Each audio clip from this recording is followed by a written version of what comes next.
আজ তোমাদের সাথে শিমের একেবারে নতুন একটা রেসিপি শেয়ার করছি। এটা অবশ্যই বাড়িতে একবার বানাও, একবার হলেও ট্রাই করো। খেতে ভীষণ ভালো লাগে, গরম রুটির সাথেও ভালো লাগে, গরম ভাতের সাথেও বেশ ভালো লাগে। তো দেখো আমি এখানে শিম নিয়ে নিয়েছি, আর এখন যেহেতু বাজারে নতুন শিম উঠেছে, এরকম কচি শিম দিয়ে কিন্তু এই রান্নাগুলো ভালো লাগে বেশি। শিম পাতুরি বলো, আর শিমের এই নতুন রেসিপিটা কচি শিম দিয়ে খুবই ভালো লাগে। তো সেই জন্য আমি দেখো শিম নিয়ে নিয়েছি, আর শিমটাকে এভাবে ওপর আর নিচ থেকে কাট করে নিয়ে মাঝখান থেকে একটা করে কাট করে নিচ্ছি। বেশ ছোটো ছোটো হলে না খেতে ভালো লাগবে, বেশ সুন্দরভাবে রান্নাটা হবে আর কি, তাড়াতাড়ি গলে যাবে শিমটা। তো দেখো শিমটা আমার মোটামুটি সব কাটা হয়ে গেছে, ধুয়ে পরিষ্কার করেও নিয়েছি। এবার তাহলে রান্নাটা শুরু করা যাক। কড়াইতে দিয়ে দিয়েছি 1 চামচ সাদা তেল, খুব একটা তেলের দরকার নেই এই রান্নাটায়। আর তার সাথে দিয়ে দিলাম একটু ঘি। অবশ্যই করে এই রান্নাটায় ঘি দেবে, খেতে ভীষণ টেস্ট হয়। আর শিম তো খুব একটা তেল টানে না, সেই জন্য খুব একটা তেলের দরকার হয় না। দেখো ঘিটা সুন্দরভাবে মেল্ট হয়ে গেছে, তারপরে দিয়ে দিলাম কেটে রাখা শিমগুলো। শিমগুলোকে ঘিয়ের মধ্যে একটু হালকা করে ভেজে নেব। শিমের মধ্যে যে একটা একটা বুনো বুনো ভাব থাকে, সেই গন্ধটা চলে যাবে। এই রান্নাটা সেই জন্যই এত টেস্টি হয় খেতে। আর এদিকে শিম ভাজা হচ্ছে, এদিকে আমি দুটো ছোটো সাইজের পেঁয়াজ আমি চপারের মধ্যে নিয়ে নিয়েছি, কেটে নিচ্ছি পেঁয়াজটাকে। দেখো সুন্দরভাবে কেটে নিয়েছি। আর এদিকে হামামদিস্তার মধ্যে আমি আদা রসুন থেতো করে নিয়েছি।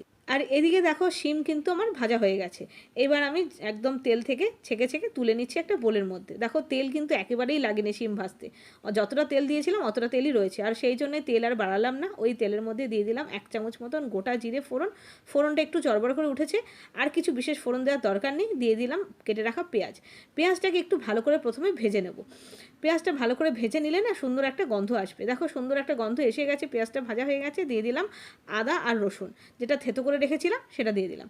2 মিনিট নাড়াচাড়া করার পরে দিয়ে দিলাম একটা ছোট সাইজের টমেটো কুচি। এখানে টমেটো তোমরা গ্রেট করেও দিতে পারো, টমেটো পিউরিও ব্যবহার করতে পারো। তো আমি টমেটো কুচি দিলাম।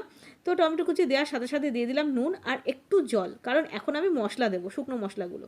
দেখো শুকনো মশলার মধ্যে দিয়েছি 1 চামচ লঙ্কার গুঁড়ো, 1 চামচ জিরের গুঁড়ো, 1 চামচ ধনের গুঁড়ো, অল্প একটু হলুদ, আর নুন তো আমি আগেই দিয়ে দিয়েছিলাম। এবার সব দিয়ে মশলাটাকে একটু ভালো করে হাই ফ্লেমে কষিয়ে নেবো। আর এই কষাতে কষাতেই টমেটোটা কিন্তু গলে যাবে। তো দেখো সুন্দরভাবে মশলা কষে গেছে, সাইড থেকে তেলও ছেড়ে দিয়েছে, টমেটোও কিন্তু সুন্দর করে গলে গেছে। আর তোমরা বললামই এখানে টমেটো পিউরিও ব্যবহার করতে পারো, টমেটো সস ব্যবহার করতে পারো। এইবার মশলা যখন কষানো হয়ে গেছে, তারপরে আমি দিয়ে দিলাম ভেজে রাখা শিমটা। শিমটা দিয়ে এবার মশলার সাথে ভালো করে কষিয়ে নিচ্ছি। তার মাঝখানে দিয়ে দিলাম কটা চেরা কাঁচা লঙ্কা, একটু ঝালঝাল হবে। আর তার সাথে দিয়ে দিলাম একটু মিষ্টি। মিষ্টিটা অল্পই দেবে, খুব বেশি মিষ্টি দেওয়ার দরকার নেই। সব কিছু দিয়ে আবার একটু ভালো করে নাড়াচাড়া করে নিচ্ছি বেশ 3 থেকে 4 মিনিট মতো। তারপরে দিয়ে দিলাম অল্প একটু জল, খুবই অল্প জল দিলাম, ওই হাফ কাপ মতন জল দিলাম, শিমটা যাতে একটু ভালোভাবে সেদ্ধ হয়ে যায়। গ্যাসটা সিম করে ঢেকে দিলাম 5 মিনিটের জন্য। 5 মিনিট পরে তোমাদের খুলে দেখাচ্ছি।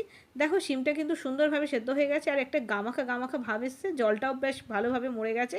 তো এরকমই থাকবে এই রেসিপিটা, গামাখা গামাখা থাকবে। আর এখন নামানোর আগে দিয়ে দিচ্ছি 1 মুঠো ফ্রেশ ধনেপাতা। আমি শীতকালে সব রান্নাতে একটু ধনেপাতা ব্যবহার করতে ভালোবাসি, ধনেপাতাটা খুবই ভালো লাগে।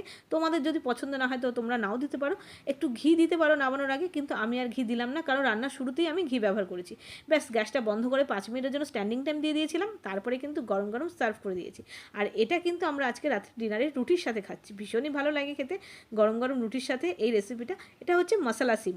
তো খুবই টেস্টি এই রেসিপি, তোমরা অবশ্যই বাড়িতে একবার ট্রাই করো। তো আজকে এই পর্যন্ত, দেখা হচ্ছে নতুন একটা রেসিপির সাথে। ততক্ষণের জন্য বাই বাই।